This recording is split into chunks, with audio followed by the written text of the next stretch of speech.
Well, greetings and hello there, everybody. It's me, your resident Star Wars Galaxy of Heroes shill, Nooch Too Good, and I'm not here to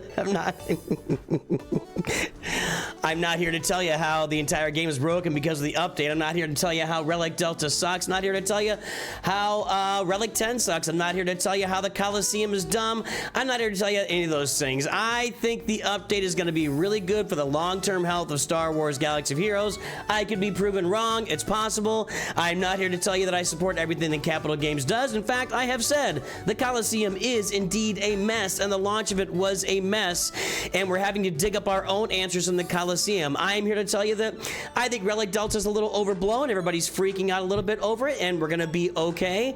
I'm here to tell you Relic 10 is a natural progression of a game. 4 years later, it actually took about 2 years longer than I think anybody would predicted, and I'm here to tell you that the game for new and early game players is exponentially better than it's ever been before. With all that put in there, I have a decision in front of me, and that is where to use my first Relic 10 in Star Wars Galaxy Heroes. By the way, more on all that to come. I'm going to give like a big roundup of the update. Here's everything I think about the update. I'll tell you all my thoughts, front to back, top to bottom, everything I have to say about it, and I'll respect everybody else's opinions. Everyone's entitled to their own opinions. Congratulations. Today, I'm sorry. You know, the more I talk about it, the more I think about it, it's worth exploring these feelings, right? Today is all about who do I use my first Relic 10 on? And I, of course, have enough material here that was given to me by Capital Games in order to Relic 10 one character, and all of you do. All of us do. Now, in doing roster reviews, I haven't done a lot of roster reviews since we had the update, just because we've been so busy working on the update and talking about the update, since it's the biggest update ever in this game, ever in 10 years. I haven't really had a chance to talk about it, and I've only seen one Relic 10 upgrade. Somebody did an Admiral Piett on their roster to help their fleets. I don't think that's the right move. But again, guys, you can do whatever you want with your Relic 10 if you really want to. I get the thought process. Where's my Piett? Where here, boy? Where there he is. Okay. I get the thought process behind this. My Piett is at Relic 8. You couldn't see those before, could you? My Piett is at Relic 8. And a lot of people have taken Piett to Relic 9. I mean, a lot of people, all end gamers, have taken Piett to Relic 9 before this update. And a lot of you guys took Admiral Piett and other of your admirals to Relic 9 and other crew members to Relic 9 as well to help your fleets. So I certainly wouldn't blame anybody that takes a crew member up to Relic 10 from Relic 9 in order to better help your fleets, because not only do you get the character payoff, you get the crew payoff. The problem with a character like Piett, and I love me some Admiral Piett. You guys know this, I am all about the Imperial Troopers early in the game, through the mid game, and in the late game. They're still effective in spots, and by the end game, they're just a cleanup team. I love these guys early on. They punch up big time. They do 2 assault battles, and Piett is the driving force. I love them early on. I don't think Relic 10 is the way to go with this crew member unless you've got, if it's just purely to make your fleet better, unless you got a bunch of money to sink into a bunch of Relic 10s off the bat. I think you can save the crew members for a little bit later. And let's talk about characters we can really dig into. Now, are any of these guys crew members? And, I mean, Gas isn't, Darth Revan is. Maybe Darth Revan's somebody that might work on the board for you pretty well. Maybe even a Darth Malgus or a Darth Malak. Those guys, those are crew members that would actually maybe perform in game as well. However, with that said, I really think that for your first Relic 10, you should probably be looking at your Galactic Legends, or maybe at like some of the heavy lifters in the game, like an Ezra Bridger, a Darth Bane, who else might? Darkseid Rey, maybe. The thing about a support character that it's really great, they're just great characters. We all know Ezra's a great character. They don't get a lot of stat boosts from their relic levels for 7 to 8. You can see up here a lot of mastery, some health, crit damage, fine, but I'm not really depending on him for damage most of the time. He's there to lift the rest of the team. The one thing that will happen as your mastery increases, as your health increases, as your armor increases, as your resistance, deflection, all that stuff, deflection chances, that's actually pretty nice for Ezra. But as that increases, dodge chance increases. I kind of like that, actually. This might be good. I wonder at Relic 10 how much dodge chance he's going to have. the longer you keep your supports alive, the more they can help your team. And that's something to really keep in mind as you look at Relic 10 upgrades. For me, right now, my roster, I'm looking at my Galactic Legends. That's where I'm going to sit with my first Relic 10. And right now, my Relic 9s are Jabba, Jedi Master Luke, Lord Vader, Leia Organa, Rey, and Ahsoka, and Pirate King Hondo Ohnaka. I've also got these other ones at Relic 8, but I don't quite have the materials to take them to Relic 9 yet. So and these are much cheaper now. I can go find them and I can buy them for just this Mark II currency.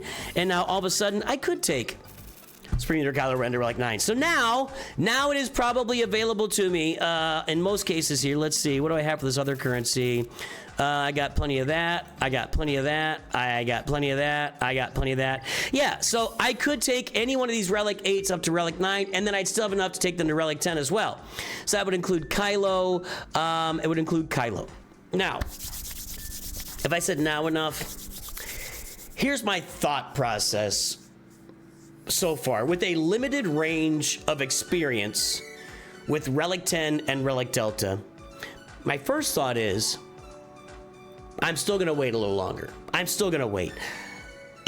Grand Arena is today, last round of Grand Arena for this round. Then it's over for a week, and then we have 3v3s. I think the Relic 10 will be much more impactful in 3v3s when you have less characters around your character, and you can get more other high relic. You want to have, if you got a Relic 10 character out there, like a Galactic Legend, you know, leading a team or doing whatever, you want to have other high relic characters surrounding that character. You don't want a Relic 10 out there with some Relic 3s and 5s, because they're just going to get picked off. Then your Relic 10 stands all alone, and then they got, you know, just don't do that. Okay.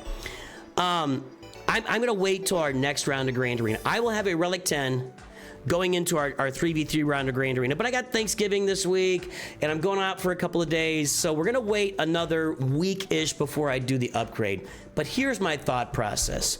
I'm looking at one of 3 characters here. I'm looking at Leia Organa, I'm looking at Rey, and I'm looking at Ahsoka Tano. Let me specifically say why each one of these. Leia Organa, I mean, that's why I'm here, right? Leia Organa is quite simply the best Galactic Legend performer in the game, in Grand Arena, and in other. She performs across every game mode, equally strong. She is probably the best overall character team lead in the game. She's just really, really great. And the longer I would have her alive at Relic 10, and of course at Relic 10, you're also getting extra benefits of that Relic Delta. You know, the higher I am on Relic Delta, the more chance I have to get myself some bigger modifiers, right, against opposing teams. So I'm looking at Leia. Now, my one thing that's holding me back from putting it on Leia is that I generally take Leia on offense. And I think most people at the end of the game generally take Leia on offense because of her flexibility. And I feel like on offense, I have more control over the battle. I can control who I'm attacking. I can control what abilities I use. I can control the next step. I can roll my logs and suck off Drogon's turn meter. Stop. I can take I can roll my logs. Wow, that whole sentence is bad. I can roll my logs and take away all of Drogon's turn meter, giving him big offensive bonuses when he finally comes out and takes a turn. And then I use Drogon's basic. Whereas if I've got Leia on defense, she's not doing that. And that's one of her most potent abilities. So we're going to keep using Leia on offense for the foreseeable future. And the question is, do I need a Relic 10 on offense? I'm going to say right now, initially with my first Relic 10, I'm going to hold it for defense. Reason being, I want that big smacky character out there where the AI can make decisions, good, bad, indifferent, and the Relic 10, both for the purposes of Relic 10 and Relic Delta, can maybe overcome decisions that don't quite go along with the optimal usage of that team. Because on offense, I can put forth the optimal usages of that team. I can target the right characters. So you get the idea. So I'm going to hold off on Leia a little bit. She'll probably be my third one because I usually put, and most of you guys usually put, Rey and Ahsoka on defense. Now, what's my deciding factor here? You know, on Rey, if we look at Rey is an attacker. So if we look at Rey as an attacker, she gets a little bit of health, 2,400. She gets 5 mastery, 3,000 protection. She gets a little bit of crit damage. She gets that potency, tenacity, but they're all getting potency, tenacity. They're all getting crit avoidance and crit. They're all getting this stuff. 20% crit avoidance on Rey could be really nice on her. Some extra damage, I mean, that's not bad. That's like 8% extra damage. Critical chance, that's fine. That's only going to matter with the whirlwind. It's not going to matter with her ult. Accuracy is up, resistance. So it's definitely going to help her with the mastery, mainly with the Relic. I think the Relic Delta is the biggest impact for attackers here, although that is a pretty good shot of damage you're adding to her right there. And Rey, you know, she's just such kind of a monster. I mean, she's just kind of a defensive monster. In the right situation against the right opponent, your best shot may be to two-shot her in the right situation. When there's that data crown she's got right now where she's loading her ult really super fast, it's problematic if you don't handle it right. A couple of small missteps and things are going badly, and you might be two-shotting Rey, or in the worst situation, it might even be worse than that. So that's why I'm looking at Rey, number 1. Number 2, I'm looking at Ahsoka Tano, Galactic Legend. Lots of health, lots of protection. We get that 20% crit avoidance. That's kind of massive. I mean, if I think about getting crit avoidance here, if I could find like an arrow, let me see here. Crit avoidance. Let's go ahead and do that and sort by speed. What's my fastest crit avoidance arrow?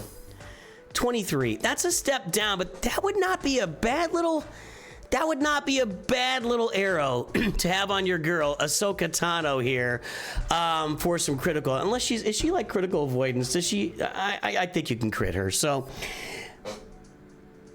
I'm looking at Ahsoka and being on defense with that Relic 10 and Relic Delta, primarily to serve as a bigger tank. Remember when she first came out, we had a lot of trouble getting through her. Now there was a datacron involved with that, but if we can get more goodies on her, make her stats even better, that crit avoidance could be a big deal. Maybe she becomes really next to impossible to take down in this game. That's of interest to me as well. And what's the deciding factor in both of that? Well, I mentioned him earlier. The question is going to be, where do I put Ezra? I think with either one of these guys, the answer is, if I put them at Relic 10, if I take Rey to Relic 10, Ezra goes on her team. If I take Ahsoka to Relic 10, Ezra goes on her team. And that's generally where Ezra ends up anyway. He kind of goes back and forth for me. I flip him back and forth just to keep my opponent on their toes, I guess, whatever. That's the deciding factor. And I'm going to end up, I'm going to add some Relic levels to Ezra here as well. I will need to get some more of this, but I'm gonna get Ezra at least to Relic 8, if not to Relic 9 in the near future. I just want to stay alive a little bit longer. I just want to stay alive a little bit longer. So that's what I'm thinking right now. Those are my 3 choices: Leia, Rey, Ahsoka, with a heavy leaning toward Rey, and Ahsoka with, I'll be honest, kind of a heavy leaning toward Rey at this point. And then I'll bring up Ezra to get close to those Relic levels so that we have another large Relic character on the team. Now let me take a look. I think I do have a problem here, as I mentioned earlier, in that my Ben Solo is only Relic 5, and Relic 5 is not going to cut it on this team. If I'm going to have this team, I'm going to need to add Relic levels to Ben Solo on that team as well. And if we put, you know, Rey and Ben Solo and Ezra out there on a 3v3 team, and I can get them all, I have Rey at Relic 10, the other 2 at Relic 8, I think we could see some really nice things happening on that team. So that's kind of a way in there. Let's look at I think our Spectre characters are all Relic 7 regardless. So if we had Ahsoka, Ezra, and usually Padawan Sabine is the other option there. They're all at Relic 7, so one more Relic level there.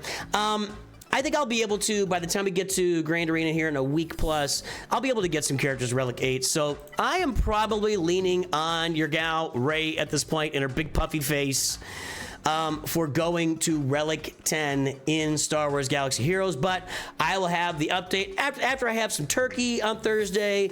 I'll have some French silk pie.